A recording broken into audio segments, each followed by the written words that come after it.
Welcome to The Burning Question with your hosts Pamela Segneri and Paul Tothill. The Burning Question, where we ask the questions no one wants to answer. Welcome to The Burning Question, where we ask the questions that no one wants to answer. I'm Pamela Segneri. And I'm Paul Tothill, and our guests today are Alison from Shaw Mediation, and Lisa Cameron, a solicitor who has recommended and used mediation with some of her clients. And the burning question for today is mediation a valuable process in a litigious society such as ours?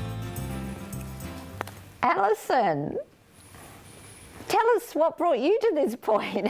And tell us a little bit about yourself.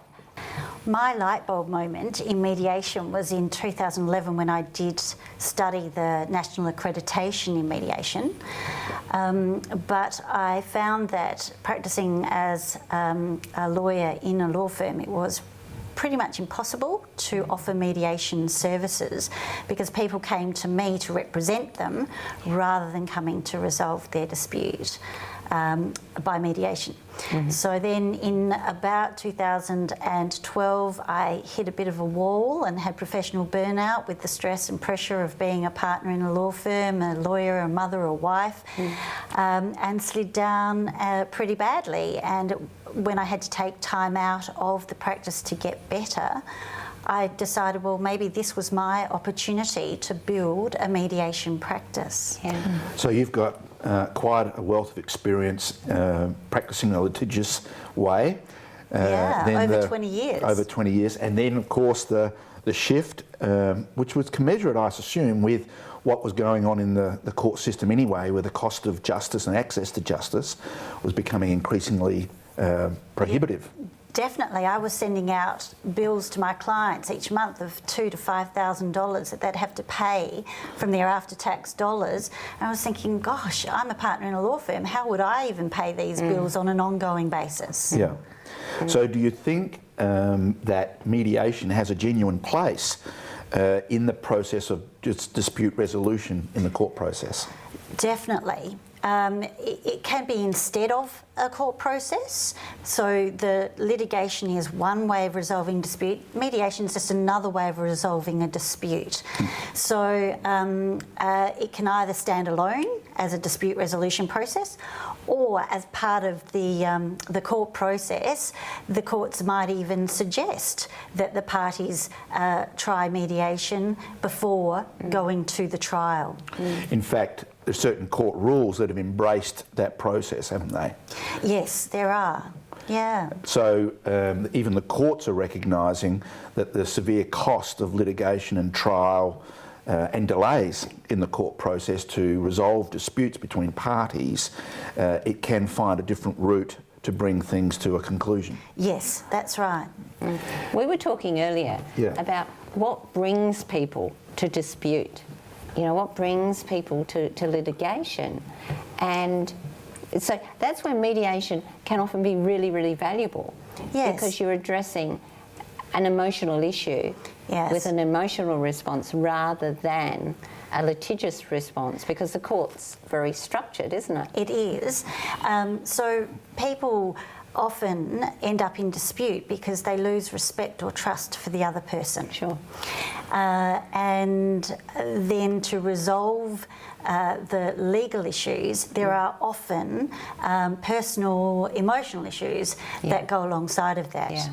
And even when it's a large corporate matter, there are legal issues and non-legal issues that need to be resolved.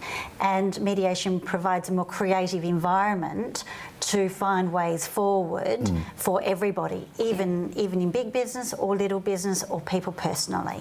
Yeah. So there's a reality in society that we're going to have conflict and we're going to have disputes. And I think you pointed out that a lot of our disputes is either an emotional disconnection, there's no value, or there's a lack of trust, or something's been misunderstood, it hasn't been conveyed. And often the remedy, well, first of all, was, well, I'm going to go and sue you. And that then protracted matters, and the dispute never really resolved itself over a long period of time, a lot of cost. For the people that are watching, they say, well, what would I do? What would I go about if I feel there's a dispute? Does it necessarily have to be a legal issue for me to have mediation? What if there's a dispute that could end up in a legal issue, but I want to nip it in the bud? I want to deal with it early. Can I do that? Oh, definitely. And just by engaging a mediator right from the start, giving them a call to see whether they are available to help, and then they can be engaged to contact the other party as well, to invite them to attend the mediation and to see whether they would be willing to participate in mediation, because it's a voluntary process. Yeah. And if they're both willing to participate, then the mediation can proceed. So when you say you're a mediator, we have to probably make plain to everyone watching that a mediator is not the same as a judicial officer. That's right. You just want to explain that a little bit? Yes, so I'm not like a judge or a registrar. I don't make any orders. I'm not a decision maker in any way. So my role as the mediator is to facilitate the discussions between people, and I often recommend that they get advice, including legal advice, financial advice as part of the process. But I provide a process by which they can actually resolve their disputes in a joint session with me assisting those negotiations. Yep, okay. So, sorry Pam? Yeah, no. I was just thinking there are probably some issues that lend themselves, you know, they will respond better to mediation than others. Would that be true to say, or in your experience, that's not the case? Well, criminal matters, of course, really can't be mediated in that way. But mediation is appropriate for all types of disputes, from neighbourhood disputes, family law disputes, insurance disputes, all types of disputes, inheritance disputes. So really, it doesn't matter whether it's a commercial matter, problem, or a personal problem. Mediation is an appropriate process that can be used by anyone. Well, I guess that's where the viewers are at, the same as me. You know, we don't know unless we ask the question. Yeah. And I was interested to see, and we'll bring Lisa in here because you've actually worked with Alison. Yes. And I thought mediation would be definitely the way to go with child custody, property settlements, divorce type issues, because they're very emotive and, you know. So as Paul said, the family court requires that happens. Parents actually to engage in family dispute resolution, which is another word for mediation, prior to issuing proceedings in the court to ask for a judge to make an order about parenting. But I was kind of more interested that Lisa actually had worked with you on far different issues than that very successfully. Maybe we can come back. Let's come back. After the break. Let's go to a commercial break and we'll be right back. The use of timber in your home creates a warmth that can't be surpassed by any other material. Solid timber complements almost every texture and colour. Let Limex Timber show you the warmth of Australian oak, the richness of real Baltic pine, the strength of Jarrah, or the soft look of Tasmanian oak. In flooring, stairs, furniture or fireplaces, nothing can come close to the look of natural solid timber from Limex. Limex, the solid timber specialists. Bedford Street, Port Adelaide. The Burning Question with your host Pamela Segneri and Paul Tothill. Welcome back. Now we're going to bring Lisa in, as I tried to before the commercial break. Now Lisa, how did you come, as a lawyer? Yes. How did you come to meet Alison and encounter her services and work with her? Yeah. I had, it was a litigious matter, a commercial tenancy dispute between landlord and tenant. It had been, it was been drawn out for quite a while, and it was quite complex. It wasn't just, you know, simple issues of breach or that could be dealt with. I thought that it would be good to be able to enter into mediation or to get into a room to be able to negotiate between the parties and to explore other options, because the options that we were actually, that my client was looking for, were probably not ones that you may get an order for at the end of the day. Yeah.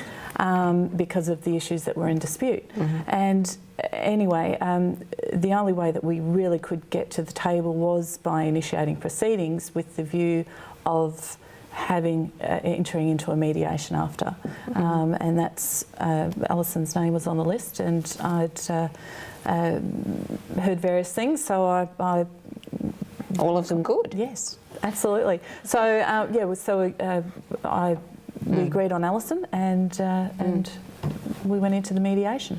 So Lisa, we've heard from Alison that parties, when they're aware of a dispute, and they can invite others to a voluntary process. Yes. And obviously sometimes the process is activated by issuing proceedings, which means you have to go to a particular jurisdiction. Yes. And you issue your proceedings. Yes. And that then demands the other party into a response situation. Yes. I mean, the ideal way is to try to avoid litigation in the first instance, to get into a mediation, you know, to suggest it, try to get into that position before you actually end up in court, because, you know, depending on the matter as well, because if you're talking about relationships where you know that maybe a sticking point is a relationship issue, and rather than money or whatever it is that they're fighting over, they've got themselves into a position, literally into a position where they will not move. And if you want to try to preserve a relationship down the track as well, it's good to get them into mediation. Sure. so that then not only will they have an outcome of their dispute, but they may find a way of moving forward. Yeah. Because litigation can be quite a harsh and determinate process. Yes.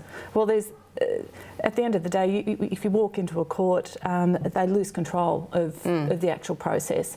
They're putting their future and the decisions into the hand of the judicial officer, and you know, and then they're bound by that decision at the end of the day, either way. Whereas if you can give some control back to the parties, it's a good way to go, in my opinion. Yeah, I thought it was really interesting when we were first discussing you guys coming onto the show, that all of a sudden the parties are actually going to be heard. And they feel so much more empowered to be involved. I usually meet with both of the parties, if there are two parties involved, first privately, just to hear their perspective about the situation, how it's come about, a little bit of background. I ask them some questions about how it's making them feel and what they really would like out of the mediation and how I might be able to help that. And what they always say is, I just want to be heard. I want to be heard. And one of the best outcomes I had was after a whole day of mediation in a parenting matter, the father said, as we were writing up the agreement, which is called a parenting plan, he said, I've just got to say, this is the first time in the last 3 years since we've separated that I feel like I've actually been heard. That's a very big deal, isn't it? Yes. Because even in litigation, the client's not always heard. No, and that's the thing. Sometimes clients also don't realise what their day is in court. They think they want their day in court, they just don't that's realise. quite different. And the stress that's involved, they sometimes the client will not have been reality checked or reality tested. So to be able Just to explain that a little bit for the listeners. So it may not have been explained to them the true consequences of what they were going, of what actually could happen at the end. Yeah. So or they don't realise that it's going to be so stressful, so costly, time-consuming to go through a court process and then not have any control over the decision at the end. And the decision at the end may not be what they really thought would happen. Yeah. And so then to go into a mediation and to hear the other person's side and generate options and generate ideas with, okay, how are we going to resolve this, and sort of move them from their position and start looking at the issue that's in dispute, and okay, and then to decide, come up with different options that they may not have thought about, that may not have been put to them by their own representative. Or so mediation is really quite future focused, and I think that's one of the big differences, is that in a mediation they are looking forward to options to how to move forward, whereas courts are basing their decision, or the judges are basing their decision on the evidence and the facts that are put to them.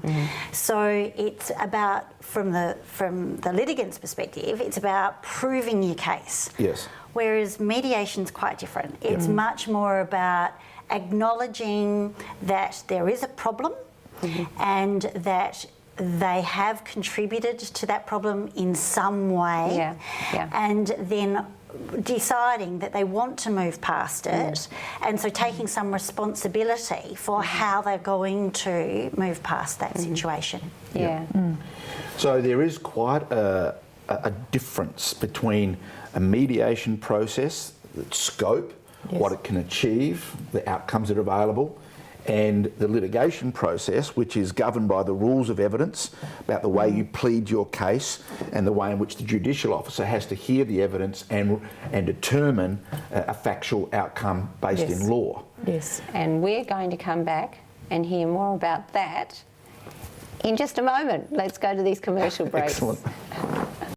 The use of timber in your home creates a warmth that can't be surpassed by any other material. Solid timber complements almost every texture and colour. Let Limex Timber show you the warmth of Australian oak, the richness of real Baltic pine, the strength of Jarrah, or the soft look of Tasmanian oak. In flooring, stairs, furniture or fireplaces, nothing can come close to the look of natural solid timber from Limex. Limex, the solid timber specialists. Bedford Street, Port Adelaide. The Burning Question with your host Pamela Segneri and Paul Tothill. Welcome back.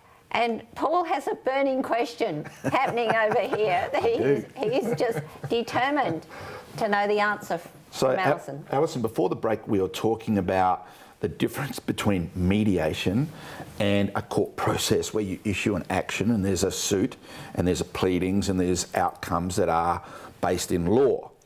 But in a mediation, there are different kinds of outcomes that you can achieve. Is that right? Yes, that's right. Can you just explain that a little bit? Well, the judge is bound by the law and can only make decisions in accordance with the remedies that are available at law. In a mediation, though, parties can actually be far more creative about what the solutions might be and might look like for them. So, for example, I've done a mediation where it was partners in a business, and it was actually a day spa. And it turns out that there were 3 partners and they were all owners of the business, and one wanted out. And in order to facilitate that, the parties had to get a valuation of the business. And of course, the owners of the business that were going to keep the business wanted a low value, and the retiring business owner wanted a high value. And in litigation, the court would be bound to decide which of those valuations would be the appropriate one to use. In the mediation, it turns out that we were able to look at also their line of product. And the big issue for the retiring partner was their future income stream. Yes. It wasn't just being paid out a lump sum. They were worried about how they were going to continue to fund their life without being in this business. And so the business partners between themselves agreed that the line of product that they were selling in their day spa could be incorporated into a separate business, and the income from that sold through their day spa would continue to go to the retiring partner, which then meant that the value of the overall business was less, which meant that on top of keeping that income, the quantum or the amount of money that the continuing partners or business owners had to pay to the retiring owner. And so that option was possible because it met the needs and the interests of the people involved, rather than it being an option available to the court. The court could have only said, yes, we'll take valuation A, and based on that, this is how much the continuing business owners had to pay. And it would then be a payment, either lump sum or schedule, as ordered by the court. And there wouldn't be any possibility of taking an income stream from any other source. So the court process is bound in a particular way through the rules of evidence and those things. So that would then affect what matters could be heard, what is admissible evidence, what is not admissible to be heard, and that's what can be heard by the court or not. But it's also the case law and the legislation that binds the court as to what outcomes it can order. But I want to make really clear to the viewers that mediation is not like a court, even when it's appointed by the court. Yes, that's right. So just explain what the process you go through. So there's much more freedom for the parties to come up with their own ideas about how it might be able to be fixed. So in the joint session of the mediation, there is an agenda that is set by the parties in that session. And that agenda really is a list of all their concerns that they're bringing to that joint session that they want to resolve. Then each party has the opportunity to, from their perspective, just tell a little bit of their story about why they're wanting to resolve the matter and what brings them to the mediation.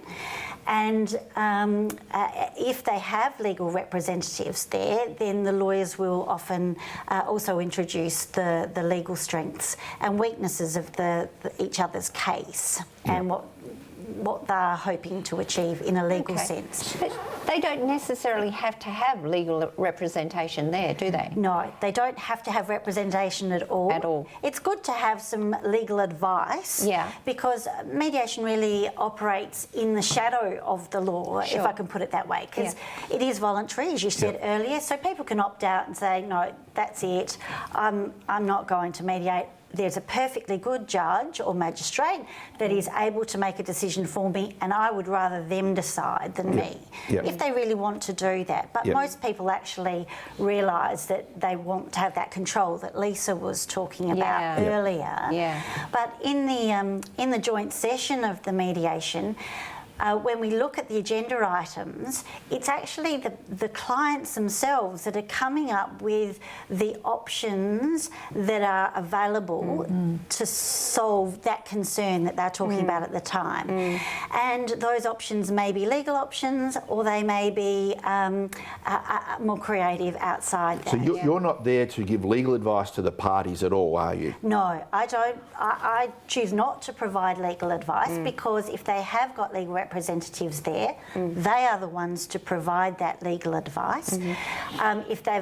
Even if they haven't got their lawyers with them, but they've had some legal advice, I know that they've had sensible legal advice, and my role is then just to test what other interests they have, like the length of time that it takes to get to a trial. Do they realise that it's going to take 18 months, 2 years to get to have their day in court? What about the stress on them and their relationship with their family members and the tension at work, or with other people that are involved in the dispute? So I don't give that advice. I need to be independent. Good. I need to be impartial. So I don't represent the person that calls me to ask me to be the mediator, nor do I represent the other person. They are entitled to get their legal advice before and during the process, but I don't do that. Okay, you're very much Switzerland. Yes, and I do that by questioning them. Yep. So even though I'm not giving legal advice, I use my transferable legal skills from problem solving to questioning, cross-examination of people to help them make their own decisions about what's right for them. And again, it's unlike a court, it's not an adversarial process, is it? No. It's a facilitating process. Yes, that's which exactly is right. Very different. Yeah, very different indeed. Yeah. And we're going to hear some more about that. We might bring Lisa in again right after these commercials. The use of timber in your home creates a warmth that can't be surpassed by any other material. Solid timber complements almost every texture and colour. Let Limex Timber show you the warmth of Australian oak, the richness of real Baltic pine, the strength of Jarrah, or the soft look of Tasmanian oak. In flooring, stairs, furniture or fireplaces, nothing can come close to the look of natural solid timber from Limex. Limex, the solid timber specialists. Bedford Street, Port Adelaide. The Burning Question with your hosts Pamela Segneri and Paul Tothill. Welcome back. We're bringing Lisa back into this conversation because, Lisa, as a lawyer, you've been listening to all the things we've been talking about with Alison. Yes. And you choose to use this process. Yes. And I was going to say system, but it's more than a system, isn't it? It is. And you find it valuable. Absolutely. Yeah, because as Alison was saying, with the outcome that she described, that may not be something that you would be able to come to an agreement with another lawyer. But your client knows what it is that... I say to my clients, before we go into a mediation, I will take them, have a meeting with them, and I will say, right, in the perfect world, what do you want?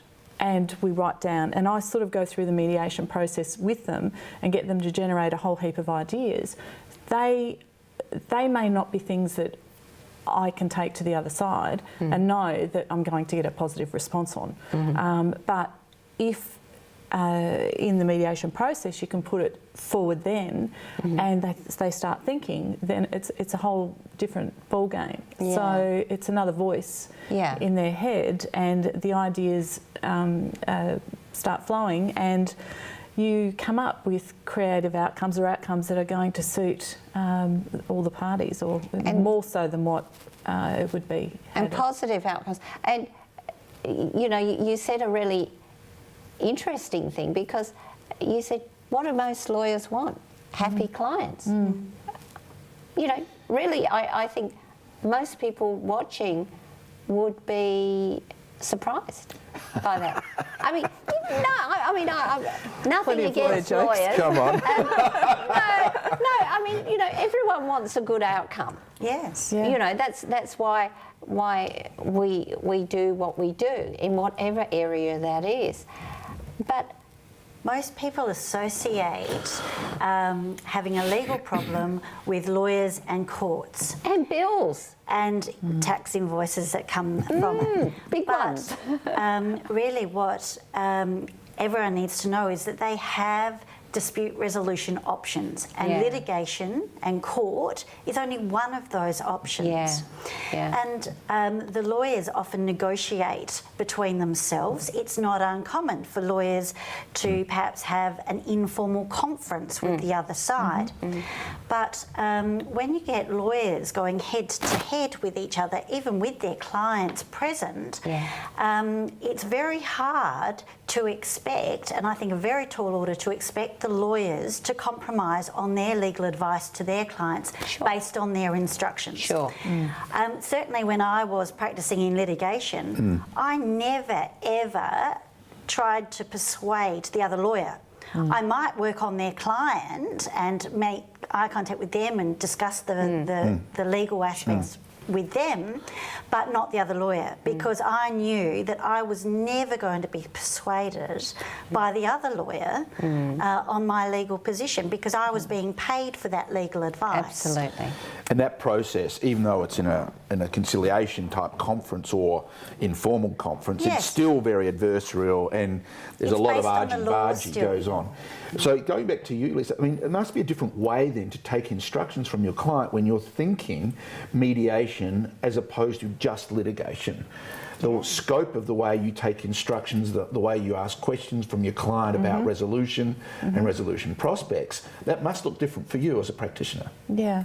I mean, every time you see a client, you'll make an assessment, and it may not be when they first come in. It may be as you understand what they're wanting, and then when you understand where the other side is coming from as well, you may make assessments. So it may change as you go through, but certainly when I take instructions, that's in the back of my mind. It's always there. Okay, what are the options? What are the options? And you know, sometimes you just have to. There are no options, but yeah, What do you do in the situation where you get a client that comes in and the dispute is a very real one, but it's one that needs to be solved quite quickly? Yes. And the litigious process is, if the other side digs in, that you're probably 3 years from a resolution. I mean, how would you approach that, for example? Well, that's where I would suggest mediation. But again, it would depend on what the other side, what their attitude is as well. Obviously, you can't force them to the table, and that's where you may initiate proceedings with the view of going into a mediation.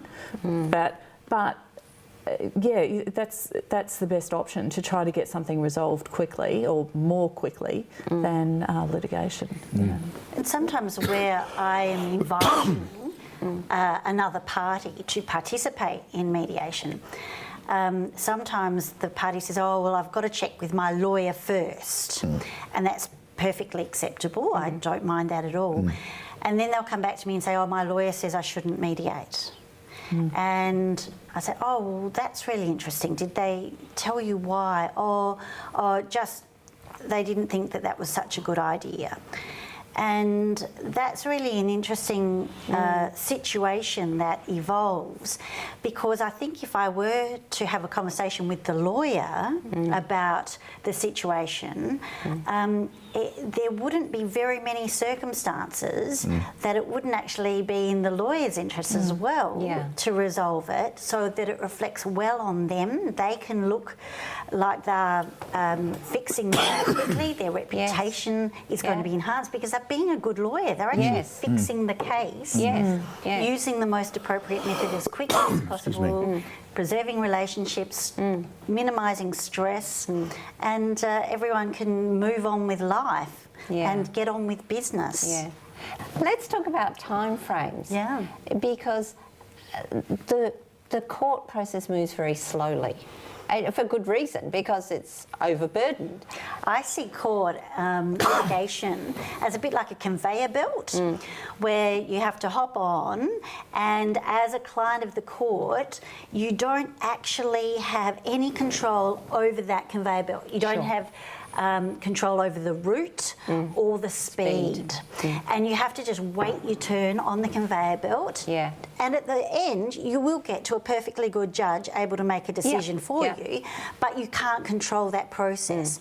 And there are certain events, court events, that you have to comply with along the way.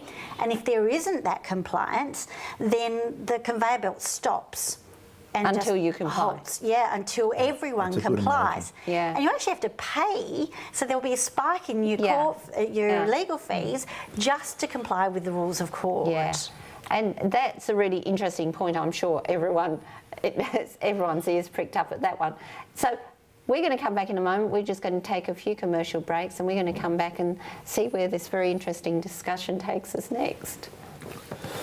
The use of timber in your home creates a warmth that can't be surpassed by any other material. Solid timber complements almost every texture and colour. Let Limex Timber show you the warmth of Australian oak, the richness of real Baltic pine, the strength of Jarrah, or the soft look of Tasmanian oak. In flooring, stairs, furniture or fireplaces, nothing can come close to the look of natural solid timber from Limex. Limex, the solid timber specialists. Bedford Street, Port Adelaide. The Burning Question with your hosts Pamela Segneri and Paul Tothill. We're back, and should we just revisit that question that we were talking to Lisa about? Because there was more of an answer than we actually got last time. I think we kind of missed it. I think, back to the question. I mean, the reality is that when a solicitor will see a client, there's a particular mindset in the way they approach getting instructions. They'll deal with facts, they'll deal with the law, they'll look at a cause of action, they'll see what remedies are available. Yes. And that's within a certain paradigm. But when you are aware of the mediation process, that's going to change the way that you ask questions of the client, the way you process potential remedies. Yes. You're not thinking just within the legal system, you're thinking beyond the legal system and to what best remedy can we achieve to solve the situation. Yes. Yeah, well, when it comes down to when we start considering mediation, I will ask the clients in, we will basically go through the mediation process. I prepare them for it. I'll tell them what happens and what to expect. But we go through the process where we start generating ideas and we come up with different options that we know that are going to suit them at the end of the day that may not, that wouldn't have been considered when I was first taking their instructions.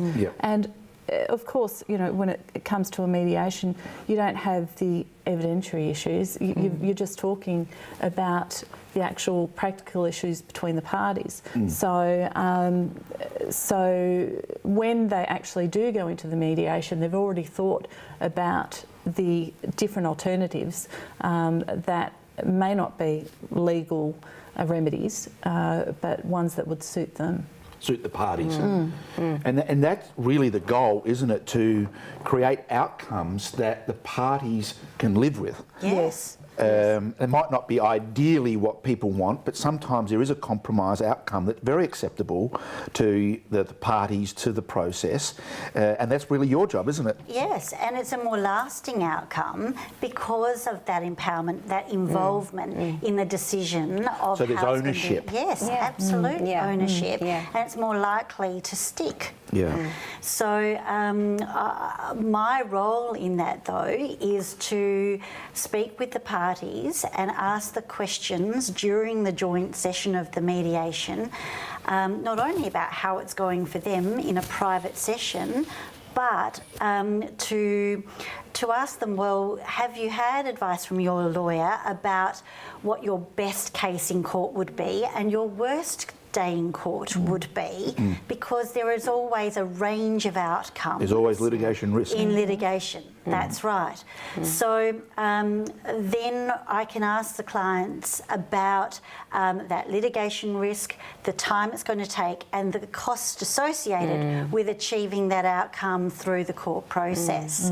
So they are then able to make an informed decision about the possible outcomes and evaluate those options and make the best decision for them to move forward. And in all of that, as you keep saying, they're free to go and get legal advice, and there's nothing you're doing that's thwarting that opportunity for them to engage a lawyer. And it's great value for money because they're using the advice that they're paying for along the way. They're not paying for a process, and that's where the court process is the expensive part. The compliance and the outcome of the court process. If an order's made and they have to pay a particular amount of money, or so not only have they had their legal fees along the way, but they've also they may have to pay something as well at the end in damages. And so often the courts these days, even in that process though, are encouraging the parties, can you reach an agreement, can you settle this, can you have a conversation about the matter, because the courts are recognising, of course, the cost of going to trial themselves.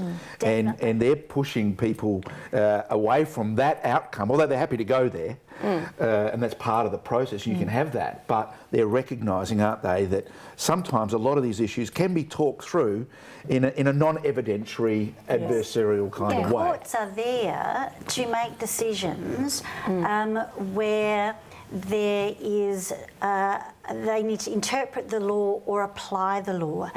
The courts and the judicial officers who are appointed for their expert judicial minds and intellect are not there to sort out squabbles. They are there to interpret the law and apply the law in a particular way, and it's only where the lawyers cannot actually agree on the law that a judge has to be asked to decide. All right? So I see that that's a very necessary process, and we need that in our community. But in terms of dispute resolution, it shouldn't be the first option. The courts are recommending mediation and alternate dispute resolution. Clients are now learning about mediation and options for resolving disputes, and not just thinking of court. And really the lawyers are now also starting to see that they can actually provide more options for their clients in outcomes that are going to be more satisfactory for their clients through the mediation process, rather than limiting the options by the court process. For the last 10 years or so, there's been a real recognition and development within the legal profession, the courts. It's not just one person saying this is the way we go. I think there's a wide recognition that this is a valuable process to be engaged in. Would that be right? Yeah, absolutely. And I know there are some firms that are now starting to adopt a very wide mediation process in the sense that it uses it quite widely, not just in family law, but other areas as well. Is that the same for you? Yes, that's what I'm seeing myself, and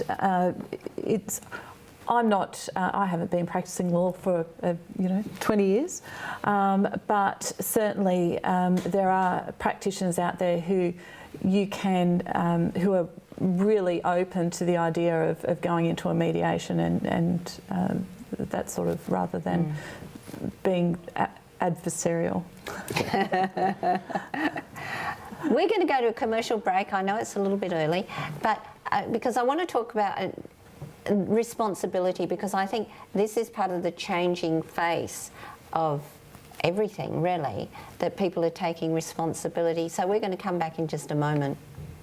The use of timber in your home creates a warmth that can't be surpassed by any other material. Solid timber complements almost every texture and colour. Let Limex Timber show you the warmth of Australian oak, the richness of real Baltic pine, the strength of Jarrah, or the soft look of Tasmanian oak. In flooring, stairs, furniture or fireplaces, nothing can come close to the look of natural solid timber from Limex.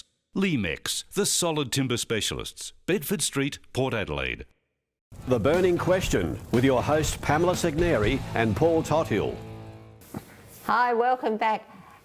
Let's just touch on responsibility, because I think this is part of the changing face of what's going on here, because when one walks into a courtroom with a lawyer, it's really out of your hands. Yes. And it's right or it's wrong, And of course, I'm there, I think I'm right. And You're always right. Well, true. But outside of that, we all think we're right, and we all think the other party is wrong. And so it's a very black and white and I don't have to take responsibility. And if the gavel comes down on my side, well, I just proved that I'm right. And so essentially, I've taken no responsibility for any part of that process. And I'm quite likely to finish up in that same place again because I won last time. And in litigation, there is the opportunity for the clients to hide behind lawyers' letters and hide behind the barristers' gowns in the gallery of the courtroom. Yeah. They're not having to step up to that. Yeah. And I think you're right. There is... I see it as a bit like an onion, that in the centre we all have this sense of fairness, which is quite individual to us based on our morals, our background, our education and our upbringing. But it's very different for all of us here what that fairness is. So it's very subjective. Around that is what I think of as the law, where we have an objective solution, and that is where we are trusting judicial officers to make a decision that is appropriate based on the facts of the case and the evidence that's produced before them. And so objectively, it's meant to be seen as a fair, just outcome. But beyond that, an outer layer of the onion is resolution.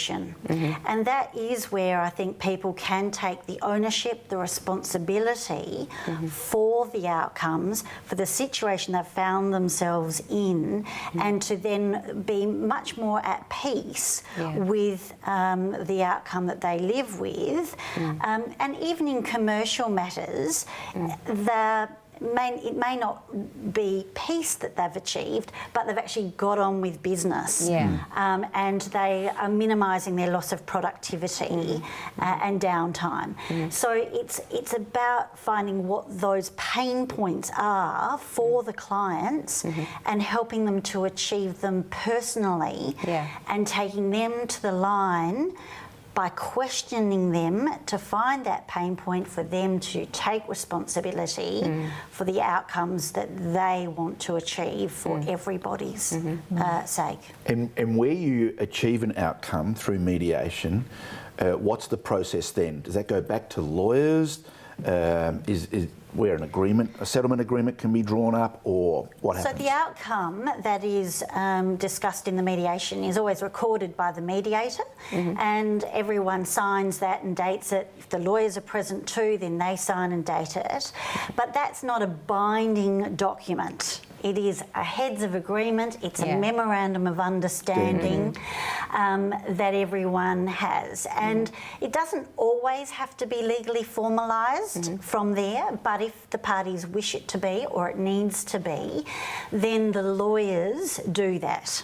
And it would go to someone like Lisa, and she would go back and formalise it in a deed or a consent minute of order, and then it would go to the court to be legally formalised. I don't do that as the mediator because I don't want to jeopardise my impartiality. I have to remain independent and impartial. So when it gets to actually recording in legal terms the outcome, that's when it's necessary for the lawyers to do that. They need to look at default clauses. So if someone doesn't actually do what they've said they're going to do, what's going to happen in those circumstances? So we need the lawyers to help formalise it legally if it's necessary in the case. In some matters, it might be a return to work arrangement or a workplace dispute between two co-workers. they don't necessarily need any formal agreement. They just needed the apology, or they actually need to have some basic understanding of the respectful communication that they want to have in the workplace. So that doesn't have to be legally formalised. No. But if it is a commercial matter and there's an amount of money that has to be paid, perhaps over time, or if they've got to create a new company, then the lawyers would then do that.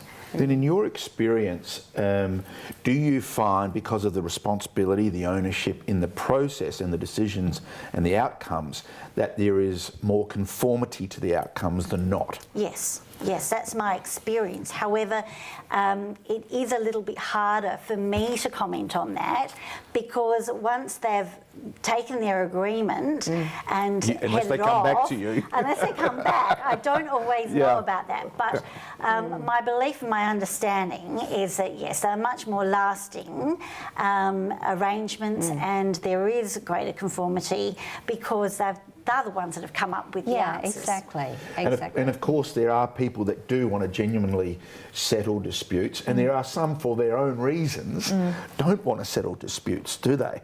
I mean, there are that class of individual in the world. Litigants, is the term for those. Or stubborn litigants. But it's very unusual that people aren't actually wanting a resolution. It's just about finding why it is that they're so upset or so angry, so frustrated, so concerned that it's got to this level. Do you find things shift through the mediation process from a staunch, this is my position, to, well, maybe now I've heard this is actually the real issue? Wonderful for me as the mediator when the parties have an aha moment where they actually have heard what the other person said, they've understood the consequences of whatever's happened between them, the situation that's arisen for that person, and they get it. And then they go, right, okay, I hadn't actually seen it before now. I'd only seen it from my perspective. And therefore I always thought I was right because I believed I was right from my perspective, but I actually hadn't seen it from your perspective. And as we've said right throughout today, you don't always get that awareness in a litigious process to bring resolution quickly, do you? No, you don't have that opportunity either, unless there's a conciliation or a mediation along the way. Just to express your emotion. Fantastic chatting today. Thank you so much. I'm sure all the viewers have learnt something more. I certainly have learnt something more today. Great, thank and I you. really appreciate you being on the program. My pleasure. So I'm Pamela Segneri. And I'm Paul Tothill. And you can follow us on Facebook. If you want to be part of the conversation, you can hop onto Facebook, and we'd love to hear from you. So thank you, Ali. Thank you. And thank you, Lisa. My pleasure. We'll see you next time.